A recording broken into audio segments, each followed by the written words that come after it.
what's up, guys? TS Football Broadcast here, back with another video. TSFB. That's right. Let's get into it. Start off with some Thursday Night Football. The Buccaneers beat the Cowboys 29-31 on a last-second Tom Brady magic bullcrap to get in the field goal range. The Cowboys looked a lot better than I thought. I didn't think they were going to look good against the Bucs, but the Bucs were undisciplined. And then the Bucs also had 2 turnovers from Tom Brady and another turnover from Chris Godwin. The turnovers honestly weren't Brady's fault, though, as much as I hate to admit it. It's like, what was it? 1 bounce and 1 was luck, I believe, something like that. But it wasn't. It was just like, okay, this happened. Moving on. But Dak Prescott that's the best Dak Prescott's looked. He looked poised. He looked like he was pushing the ball down the field. He wasn't Dak and dunk, as they call it. He was Dak and go. Or, I don't have a good one. Dak and drive. Drive and Dak. There we go. But anyways, the Cowboys got a moral victory. The Buccaneers won, but we're kind of pissed with how they did, and that is justified because, oh boy, did they look bad in some respects.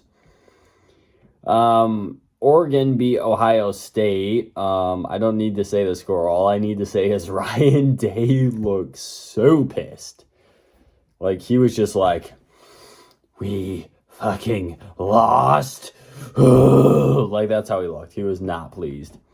A rather interesting case. The Razorbacks beat the Longhorns. That was something I did not expect to see come across my newsfeed. I was just like, okay, times are changing. Speaking of times are changing, USC coach Clay Helton was fired after a blowout loss to Stanford. He had a 46-24 run as coach. That's pretty close to the score of his last game.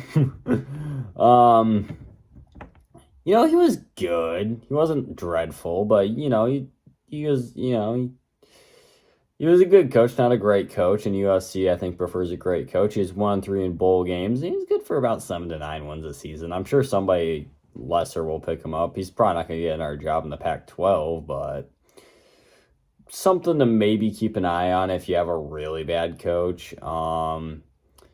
Speaking of, I'm just kidding. Let's get to Football Sunday, where the Cardinals thrashed the Titans 38-13.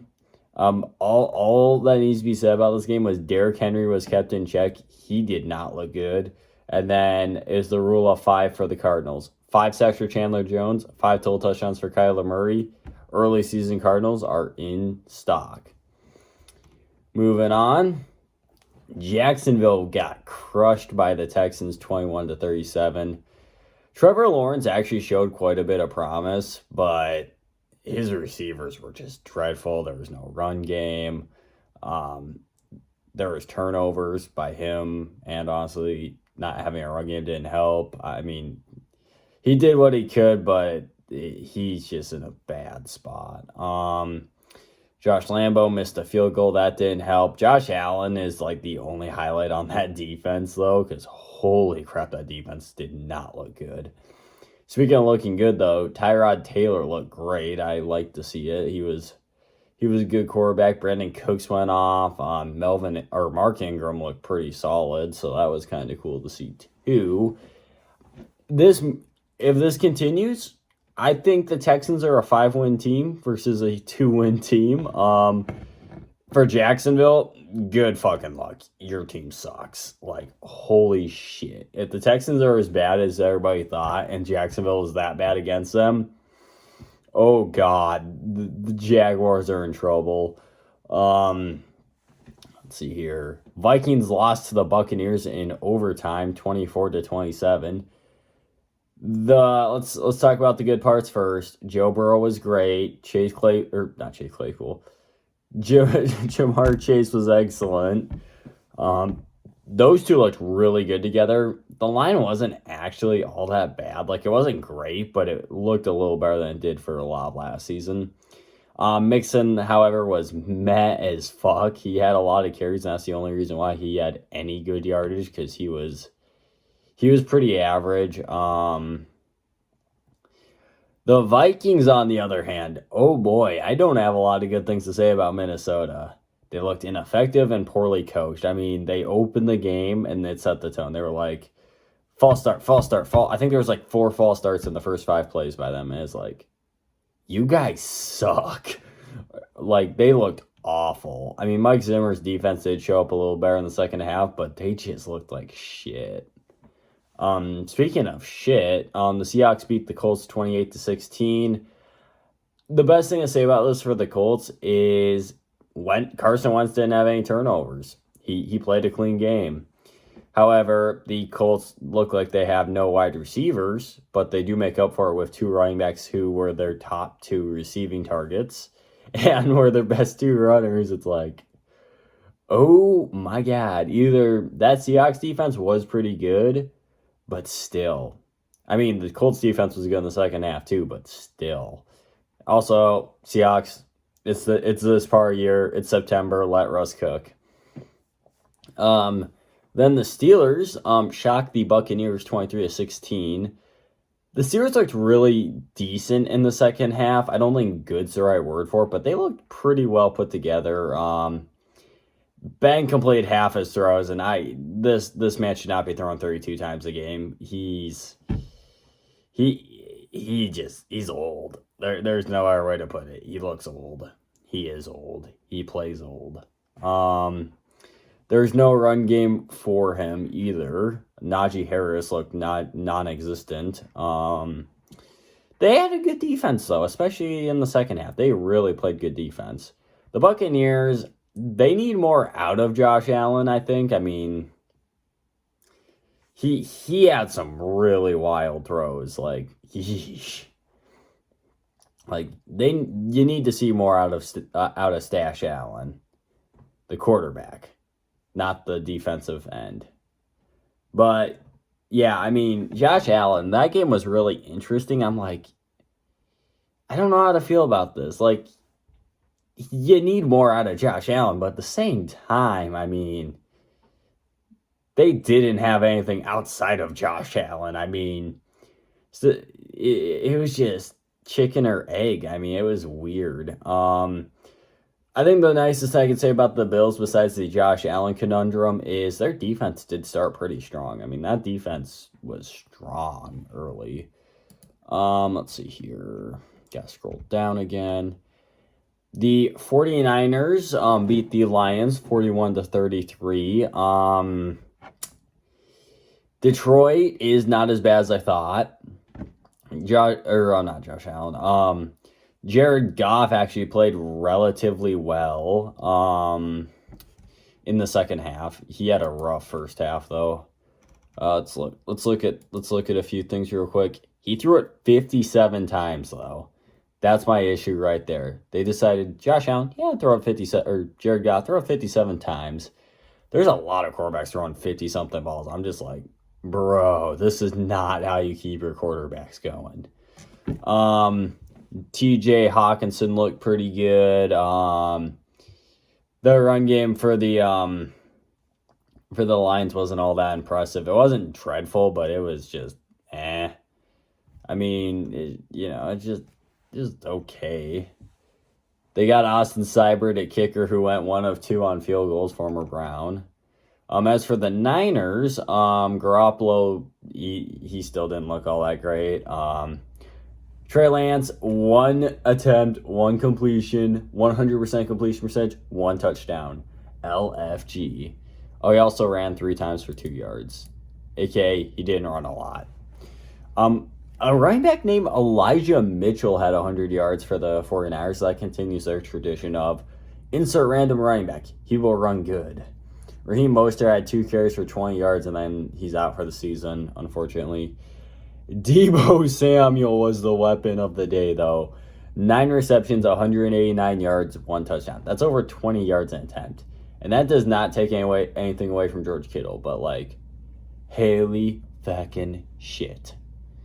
There wasn't a whole lot else. I mean, yeah, you got D4, some guy named Kadavius Street, and Nick Bosa had some sacks. I mean, Robbie goes 2 or 3 on field goals, which is a little low, but wasn't a bad showing at all or entirely.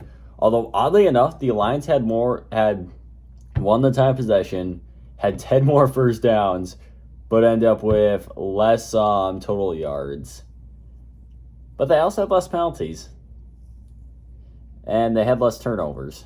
So, was not all bad for the Detroit Lions. The Lions. Lions. The Chargers beat the Washington football team 20-16. Justin Herbert, I gotta look at this again to make sure I'm not bullshitting you guys on Herbert. He had 1 touchdown, 1 pick. Okay, that part, yeah. Okay, he didn't throw it 50 times. He threw it 47 times. This is another one of those instances where I'm like, you had your quarterback throwing it way too much. Now, plus side, Keenan Allen and Mike Williams had some nice looking numbers. Oh, Jared Cook too had some pretty nice looking numbers, but like, I think this is a general problem I have with some teams. They're overusing their quarterback. I mean, 47 attempts on opening weekend. Yeesh. I mean, granted, in their defense, their run game, I mean, they tried. Eckler had 15 attempts. Larry Roundtree had 8, and they just weren't getting it done. But come on, guys. Way too many attempts. Their defense actually showed up, though, with 2 forced fumbles, one from Kayers White and one from Joey Bosa, who also had a sack. So that was kind of neat. Their kicker was perfect, 2 for 2 on field goals. So that was impressive. Unfortunately for Washington, their quarterback is done for the foreseeable future. Ryan Fitzmagic has been injured after only 6 throws. Taylor Heineke finished the game off, looked pretty good, honestly. I wouldn't say he looked like a world beater, but it's like the playoff game. He looked pretty good given the circumstance. Offensively, I mean, Terry McLaurin did his usual thing. Run game wise, Antonio Gibson was pretty solid. Defensively, it was pretty good overall. I mean, Montez Sweat, Jonathan Allen had sacks. It was just good. It wasn't like world beat. I mean, they held them to 20 points. I mean, Chase Young didn't have a sack, which kind of surprised me, but that's about it. Their kicker went 4 of 3 on field goals, so yeah. Or 3 of 4, I mean, it just, they're, I don't know. I don't know how to feel about either of these teams, to be honest with you guys. And that's not me being lazy. That's me just genuinely not knowing how I feel about them after 1 week. I need to see more. Now, the interesting game was the Jets playing the Panthers. This was Sam Darnold's revenge game. And it was Sam Darnold's revenge game because he won. He went 24 of 35 for 279 yards, 1 touchdown, no interceptions. He was really good in the first half, and he was pretty mediocre in the second half. I will say Darnold does look better in that uniform, and I think he's going to be a better quarterback in that uniform, but he also had a rushing touchdown. I didn't mention that. That was kind of cool, but he looked okay. Like, not a world beater, but he looked much better than he did last season at any point. Their best weapon, Christian McCaffrey, came back for almost 200 all-purpose yards. Had no touchdowns, but he's the offense, obviously. Robbie Anderson had 1 reception for 57 yards and a touchdown. Former Jets connecting there. That was kind of neat. Chuba Hubbard didn't really do all that much. 2 carries, 4 yards. Defensively, this defense really feasted on that Jets O-line. Hassan Reddick, early indicators say he was a good free agent acquisition at 1.5 sacks and 1 forced fumble. Brian Burns and Derek Brown, both picks of that organization, had one sack. Yetur Gross-Moss had tackles, so I guess that's something. Shaq Thompson had a sack and interception. Their kicker went 2 of 2, so all's good in that. The Jets, Zach Wilson was dreadful in the first half and pretty well put together in the second half. He looked better than Trevor Lawrence, low-key. 258 yards, 2 touchdowns, 1 pick. Not the greatest completion percentage, but he got done with Corey Davis and Braxton Berrios mainly. Also, another 1 reception long yardage guy for Denzel Mims. That run game, I don't know where to blame the run game or the O-line. I'm leaning towards O-line, but my God, their running backs were just, it wasn't good for the running backs. They didn't even have 50 yards as a collective. So major concerns there. Defensively, I mean, they got a sack, so it's not like they were completely useless, but 45 rushing yards. Yeah, not good. Very, very not good. Let's see here. What's the next game I got to cover? What did I do? Oops, I screwed up. 1 second, guys. Yes, come on. Oh my gosh. I need a few more of the scores, damn it. Okay, here we go. Now it's working. All right. Because I didn't remember the Eagles-Falcons score off the top of my head because it was such a forgettable game. The Eagles beat the Falcons 32-6.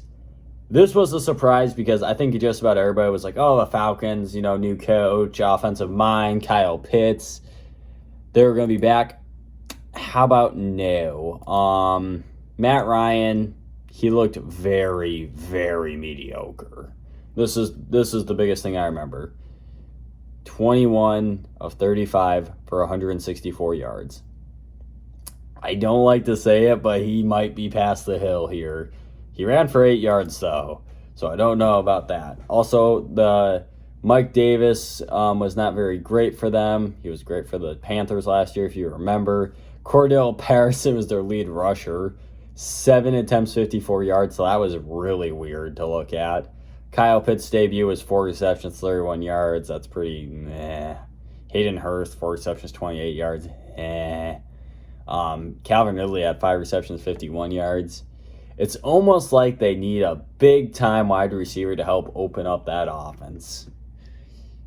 Wonder where they can get one of those. Defensively, not a whole lot of eye-popping stats. I mean, there was a sack out of James Torito Marino.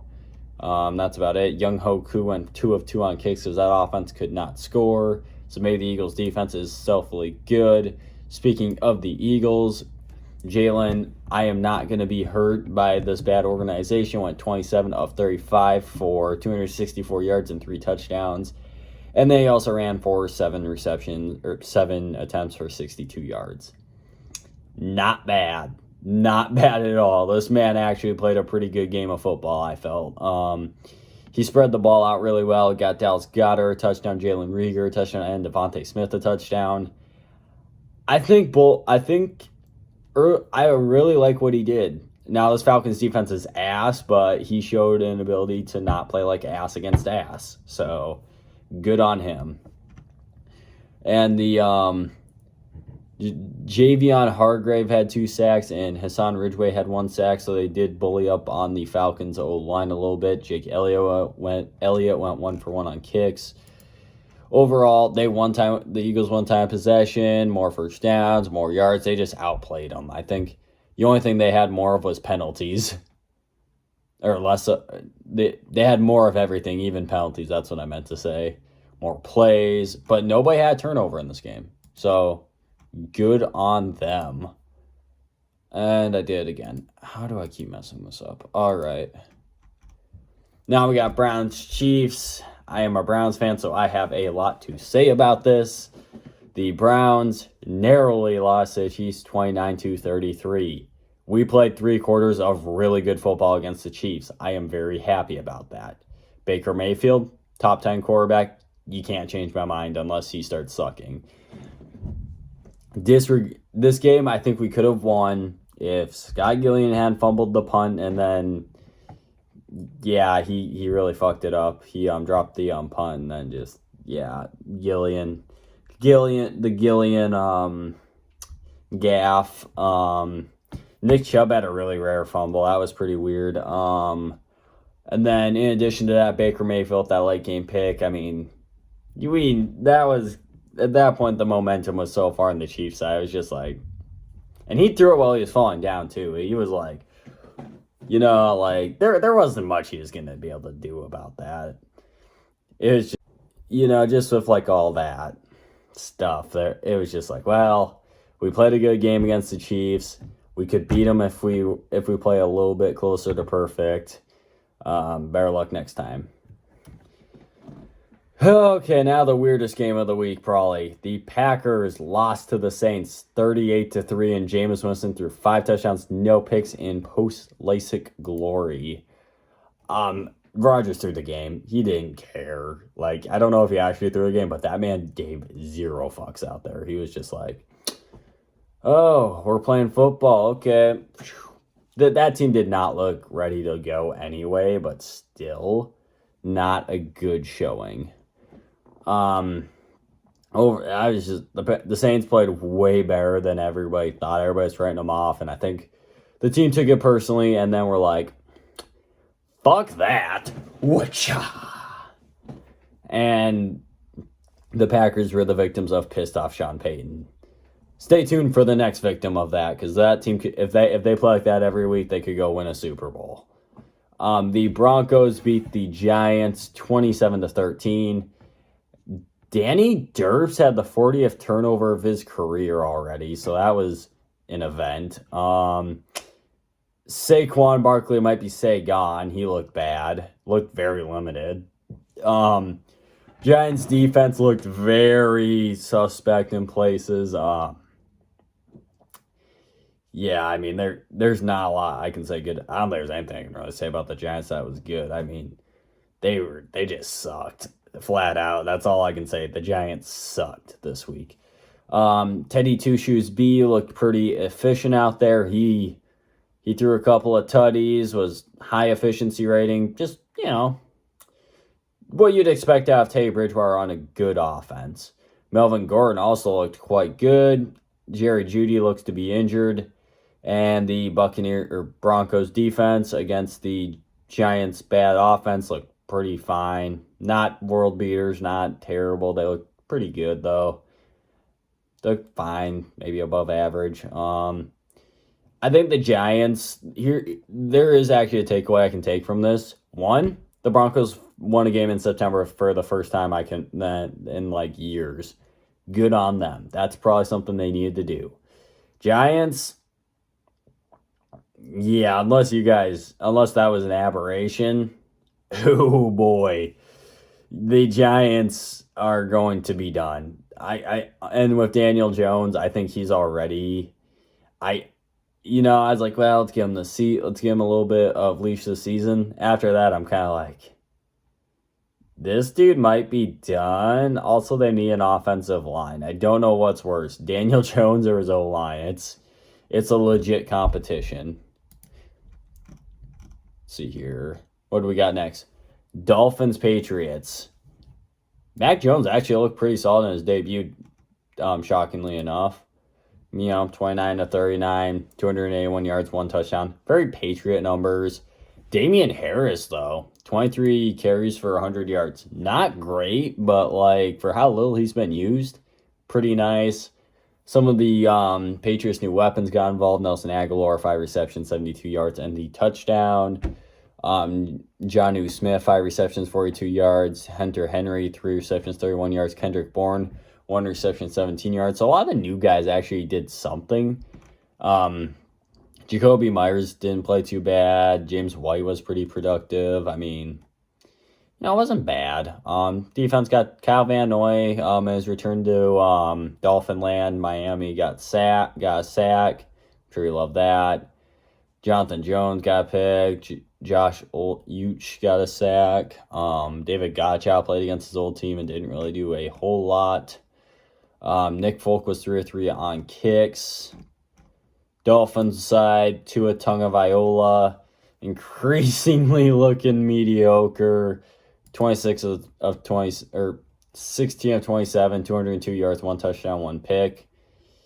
I don't know what to think of him. I'm like, he won, but he looks like a first round exit quarterback kind of guy in the playoffs. Dolphins don't really got much of a run game, though, so keep that in mind. Jacoby Brissett had more of a rushing statement than Salvon Ahmed, a running back, and Tua Tagovailoa, the starting quarterback. If I was the Dolphins, I'd be like, maybe I bring in Jacoby Brissett a little bit sooner because Tua's kind of, I would think about Jacoby Brissett, though, if Tua doesn't start shaping up. Because he looked very mediocre. Granted, Jacoby Brissett's also mediocre, but hey, we'll see. He had a pretty good stretch. They forced a couple fumbles. They forced 3 fumbles, actually. Eric Rowe, Xavier Howard in his return, and Javon Holland all forced fumbles. Overall, Patriots had more penalties, dominated time of possession. It was crazy. More first downs, had a lot more yards, a lot more penalties, though. A lot more of presence on special teams with return yards.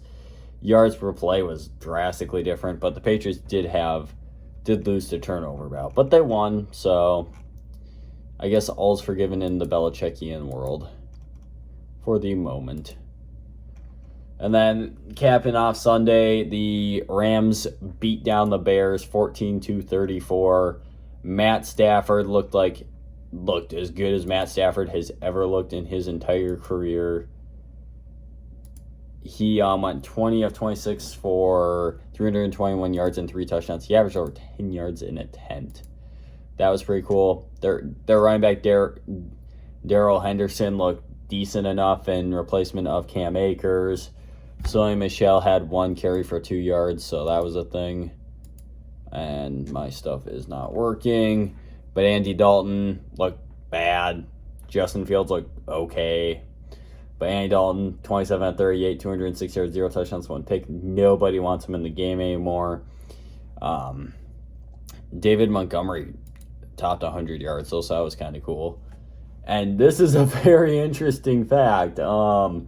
According to my sources, the Rams had 0 return yards and the Bears had 109. I just find that curious. Bears actually ran more total plays, but the Rams averaged significantly more plays than them, 4.7 versus 7.7. Bears had 2 turnovers. Penalties are pretty light in this game. Although the Bears did outrun them, the Rams vastly outpassed them in total yards it shows. And the Bears actually had more first downs and more time possession, but the Rams just didn't need it. As you can tell by the score, the Rams did not need that extra time possession. And then the Monday night thriller, the Raiders beat the Ravens twice, 27-33. Derek Carr looked pretty okay out there. Threw it 56 times. Again, way too many throws for my taste. 435 yards, 2 touchdowns, 1 pick. Cannot hate it too much, though. Marcus Mariota got in there for a 31-yard run. That was kind of neat. Josh Jacobs was a bulldozer. 34 yards, 2 touchdowns. Derek Carr even ran it a little bit. Lamar Jackson, the story of the game, had 3 fumbles. He also ran it. He had 300 total yards. On the air, he was 19 of 30 for 235 and a touchdown. On the ground, he was 12 of 86 for 0 touchdowns, 3 fumbles. Their running backs do not look like they're going to quite shape out the way the Ravens hoop. Raiders had slightly more time of possession, more first downs, way more total yards, way more passing yards, way less rushing yards, way more penalties. They actually pretty comparable on return yards and total plays. It's a little bit of a difference there. Yards per play was the exact same, but the Ravens had more turnovers and got beat twice. All right, guys, that has been your football juice for the week, delivered by the best host of all time, me. Thank you all for watching. Have a nice day. Like, comment, subscribe. Hit up the Twitter. It's TSFB. Have a nice day and goodbye.